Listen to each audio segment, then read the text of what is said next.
What if the girl who teases you all day becomes someone completely different in your dreams, and she doesn't even remember it when she wakes up? This is the story of a student council president who's about to discover that a shrine charm just made his life way more complicated.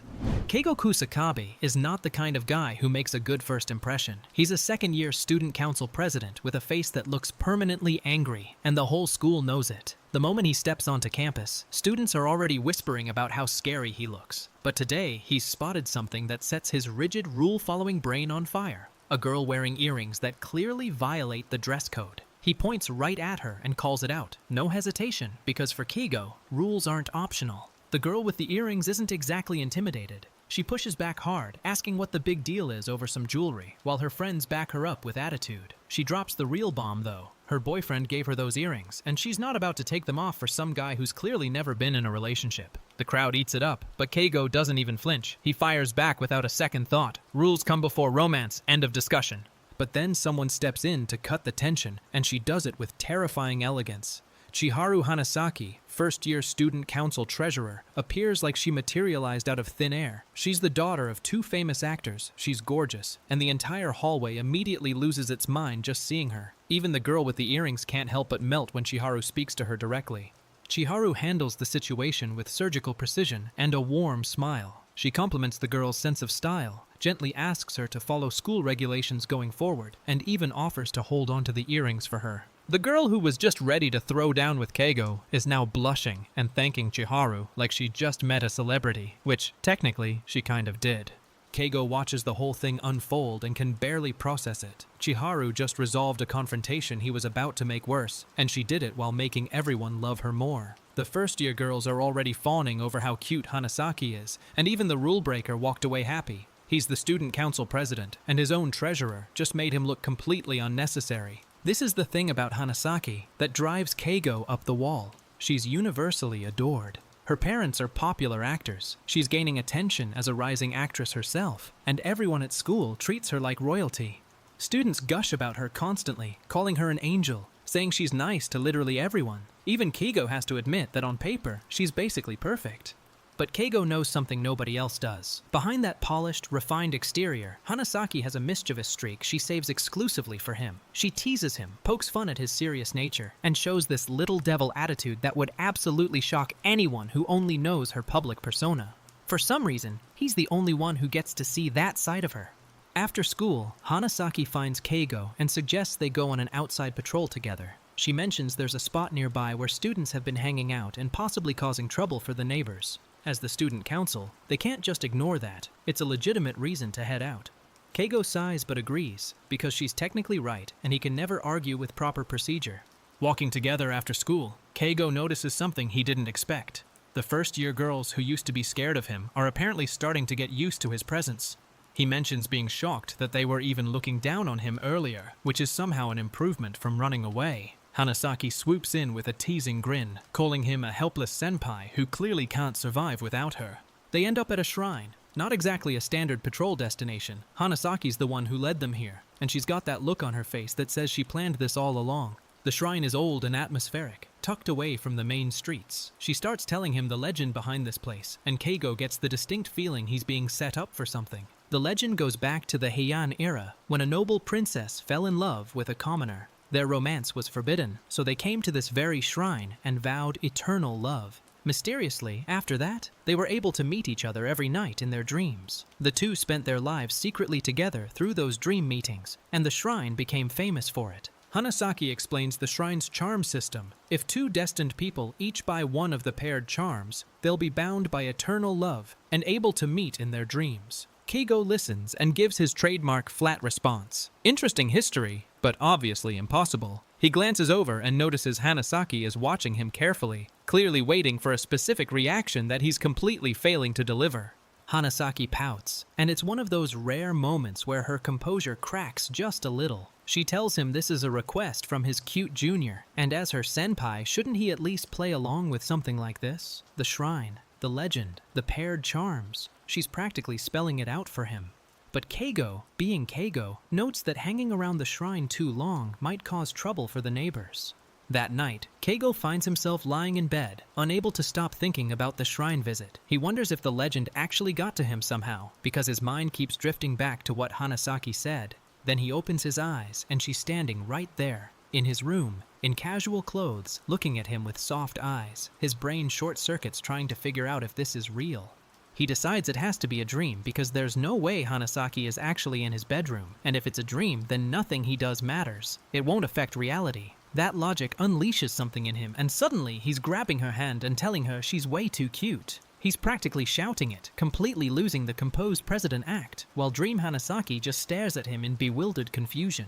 The floodgates are fully open now. Keigo starts rattling off everything he's been holding back. He thought she was cute from the very first moment he saw her. Her graceful manners are incredible. Her kindness to everyone is admirable. And the special attitude she shows only to him shakes his heart more than she could ever know. He's red-faced, trembling, and completely unhinged. Dream or not, this boy is confessing with his entire chest. He crashes into her with a desperate hug, begging her to fall in love with him for real. Hanasaki is stunned, wide-eyed, barely able to process the tsunami of emotions pouring out of the guy, who normally can't even crack a smile. He pulls back just enough to tell her he was captivated by her, and even he can hear how ridiculous he sounds. But he doesn't care. This is a dream, and in dreams, you can be honest. The next morning hits different.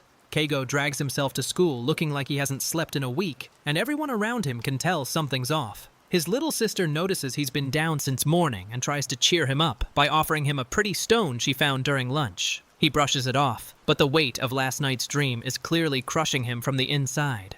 Hanasaki finds him in the archive room after school, greeting him with her usual cheerful senpai call. She mentions she heard he wasn't feeling well and asks if it's about what happened yesterday. Then she pulls out one of the shrine's paired charms, dangling it right in front of his face with a knowing smile. She asks if maybe the shrine legend is still on his mind, and the look in her eyes says she already knows the answer. Keigo tries to play it cool, but Himari, his fellow council member, blows his cover by pointing out that he always looks like that. Hanasaki laughs it off and observes that it's not exactly sickness, more like his face has no energy, and his eyes look completely dead. She suggests they wrap up work early today, but there's something in her expression that says she's not done with him yet. Whatever this dream charm situation is, it's only just getting started. Hanasaki teases Keigo about making such a serious face, laughing it off like everything's a joke. She admits she did buy the charm but insists it didn't mean anything deep, then cheerfully excuses herself for a lesson. The door slams shut behind her, and Keigo is left standing there alone with his thoughts racing and his fist clenched tight. He makes a decision right then. He needs to make things clear. His hand is trembling, his expression is dead serious, and he starts to say the words out loud. About you? But before he can finish, Hanasaki's face shifts from teasing confidence to genuine surprise. She wasn't expecting this. Not here. Not now.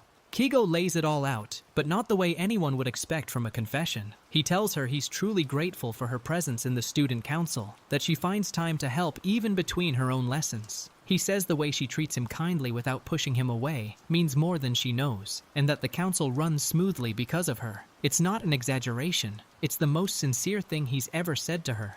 But even as he says all this, his mind is elsewhere. He knows brushing off that dream like always would be the easy path, the safe path. Images of Hanasaki calling out to him flash through his thoughts, her teasing smile, her warm voice saying, "Senpai." Even if the dream was just an illusion, the feelings it stirred up are undeniably real, and he can't pretend they aren't anymore. Hanasaki catches on immediately and starts pushing his buttons. She laughs and asks if maybe she showed up in his dream, teasing him about whether the dream got a little too inappropriate. Then her expression softens into something dangerously sincere as she leans in and asks the real question, did he fall for her? The shift from comedy to tension is instant and suffocating. She keeps pressing, asking what he was thinking about while standing frozen in front of the student council room door. Keigo tries to deflect, saying it's nothing, not a big deal. But then he quietly admits the truth. Lately, he just doesn't know how to act around her anymore. Hanasaki pouts and calls him mean, but there's a flicker of something real behind her playful complaints. The next day, Keigo arrives at the student council room and finds Hanasaki already there, greeting him with her usual bright hello. He hesitates at the door, and she notices immediately, asking if he's going in. He mumbles that it's fine, slides the door open, and steps inside. But every movement feels loaded with a new kind of awkwardness that wasn't there before. That night, lying in bed, Keigo stares at the shrine charm sitting on his nightstand. Things keep happening that are hard to dismiss as coincidence. The legend, the dream, Hanasaki's behavior. He tells himself it's more natural to think it was all just his imagination, but one terrifying thought keeps clawing its way to the surface. What if the dream was real? And then it happens again. He opens his eyes to find himself in the dream, and this time, Dream Hanasaki remembers everything. She's looking at him with those earnest eyes and telling him it's not fair that only he gets to feel mutual love. Her hands are clasped together like a prayer, and her request hits like a truck. Please confess to me properly in real life, too. The weight of that request follows him into the waking world. Keigo sits in class the next day, barely functional, replaying her words on loop. If the Hanasaki in his dream is the real one, then his confession's success is basically guaranteed. But that thought feels impossible, too good to be true. The feeling won't go away no matter how hard he tries to shake it. Back in the dream, Hanasaki is a complete wreck. She's wailing about why her feelings had to get exposed, saying she didn't want him to know. She'd been playing the cute, composed act in reality, without realizing the dream had already betrayed her. She rolls around on the bed in pure mortification while Keigo watches in stunned disbelief, wondering if this is the real Hanasaki. Through her tears, she asks the question that stops everything cold. Is it wrong that she likes him? She calls herself a coward who can't even confess properly, admitting she's been hiding her feelings this whole time. Keigo's expression shifts, and he says no, that's not what he meant at all. The raw vulnerability pouring out of her is nothing like the polished girl the whole school worships. Hanasaki keeps spiraling, throwing pillows and crying that it's not fair. Why is Keigo the only one who remembers the dreams while she wakes up with nothing? She's been performing her teasing little devil act in reality without any idea what happened between them at night. Keigo waits for her to calm down, then asks the question that changes everything. If the you from yesterday was real, then was everything you said truly how you felt? He walks her through the logic piece by piece. They recap the shrine legend. A princess and commoner pledged eternal love at Yumemi Shrine, and if two fated people buy the paired charms, they can meet in dreams. There's one strange detail though. Keigo remembers the dreams clearly in reality, but Hanasaki doesn't remember anything at all when she wakes up. Something about how the charm works is asymmetrical. Once Hanasaki finally calms down, they try to sort out the situation together. They're definitely inside a dream, yet both of them have their full personalities and memories intact. The charm is sitting right there on the pillow between them. Keigo reasons that they're actually meeting inside this dream for real, and the only explanation is the charm's power, which means this isn't just his imagination running wild. But Hanasaki is far from calm about this revelation. She starts screaming and spinning around on the bed in full panic mode, and when Keigo tries to stop her, she threatens to bite her tongue off if he interferes. He deadpans that if she talks while spinning, she really will bite her tongue, and she immediately concedes the point. Even in crisis, these two can't help being ridiculous together.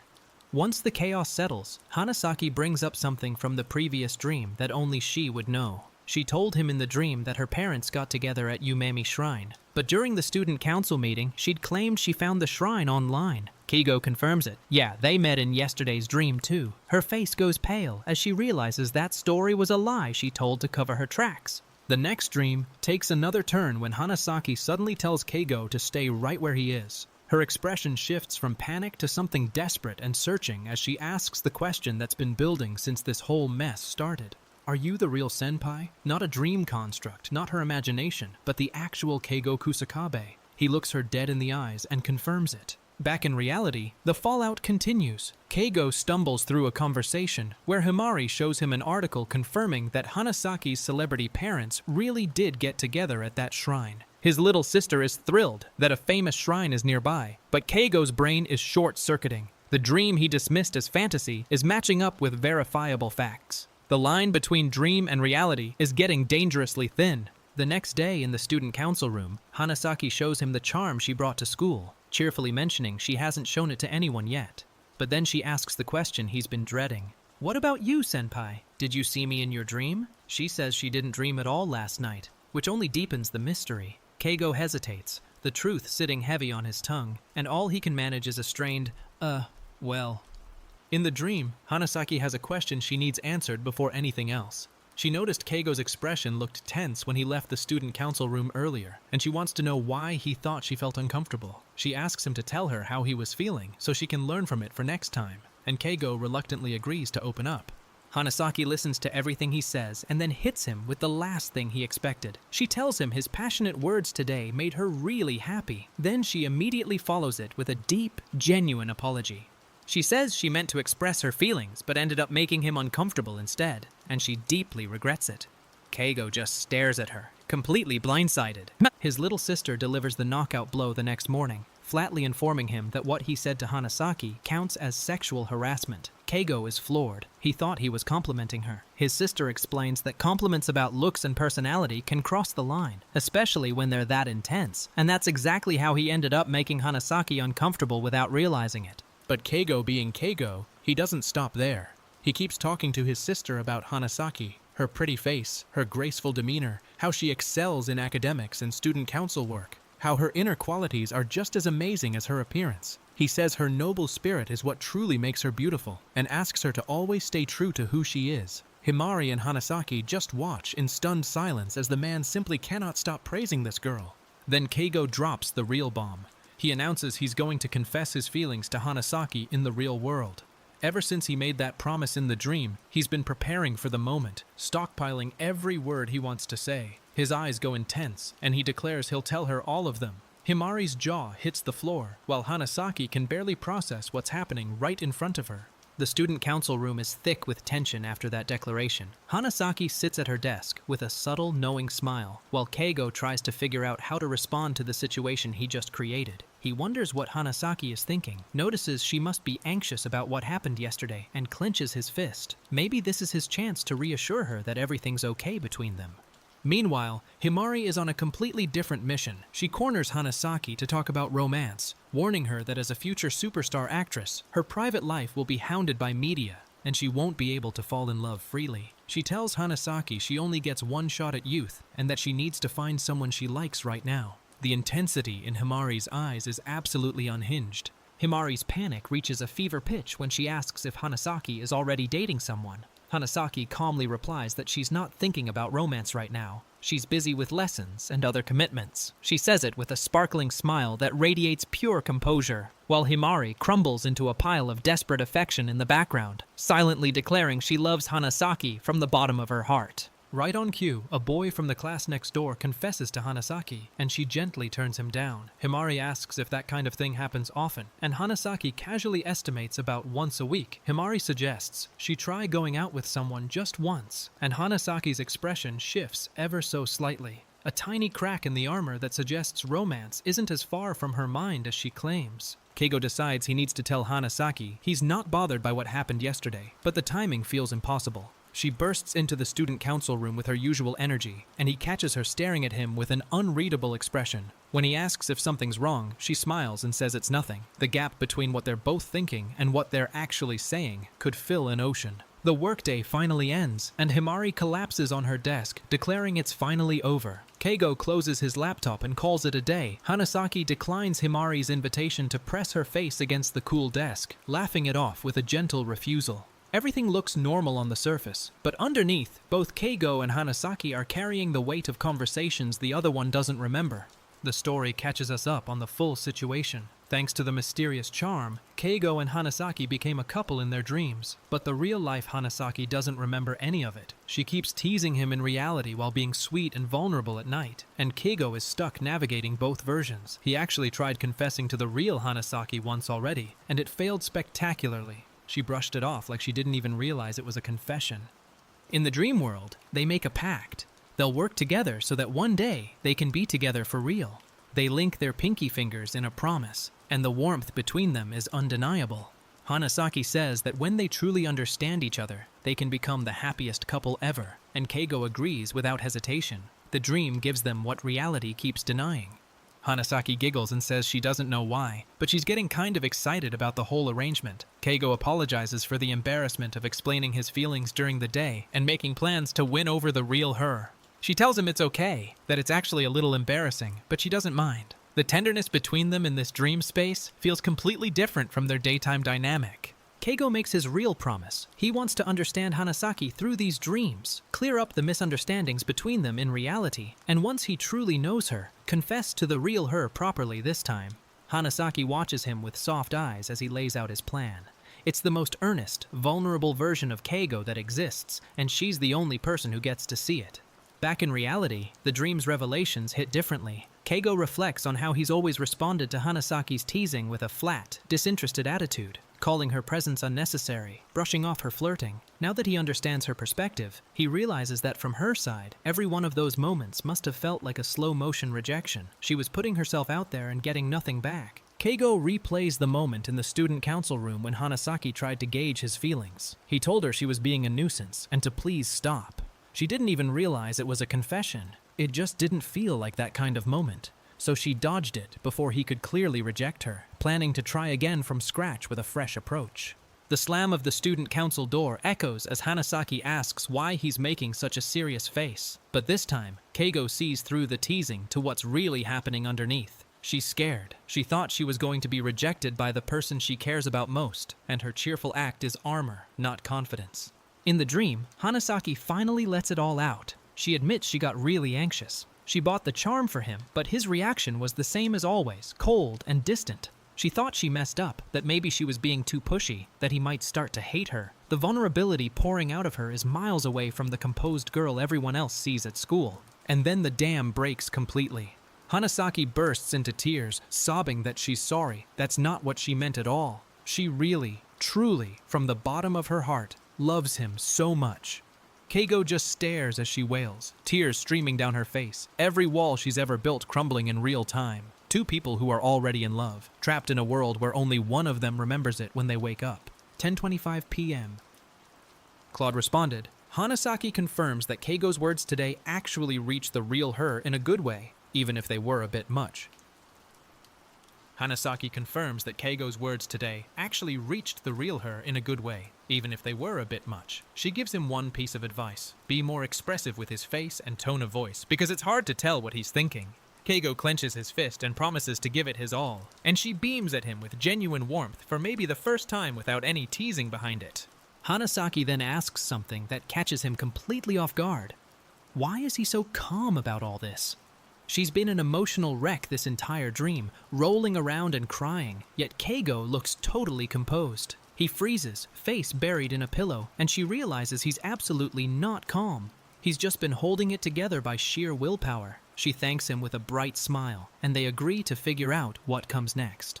Then Hanasaki makes her boldest request yet. She asks him to hold her. She reminds him that in their very first dream, he hugged her so tightly and passionately that she can't stop thinking about it. She tells him not to say he can't do it, trembling as she speaks. Keigo hesitates, asking if she's sure, and she fires back that it was totally a dream, but also not just a dream. The feelings were real, even if the context wasn't. Hanasaki melts into the moment, squealing with joy, and burying her face as she admits how happy his words made her today. But she also confesses she ended up being mean to him again afterward, and regretted it. She tried so hard to talk to him properly, she says, and asks for just one small favor. She doesn't want to keep messing things up between them when she clearly cares this much. And then the final piece of the puzzle clicks into place. Hanasaki explains that when Keigo suddenly showered her with beautiful words like a proposal, she was so overwhelmed with happiness that she couldn't sort out her feelings. That stiff expression he wore afterward wasn't displeasure. He was desperately trying to hold back a grin.